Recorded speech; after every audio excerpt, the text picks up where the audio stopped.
iPhone 4 versus iPad 10.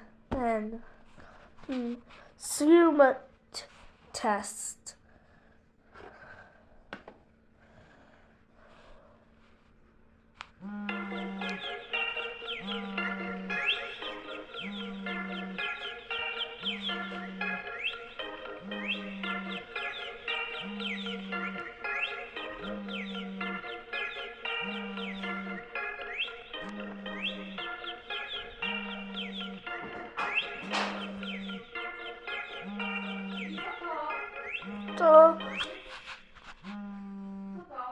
And again.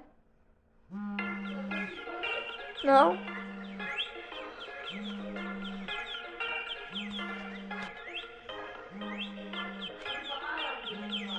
Yes. Tomoy. No.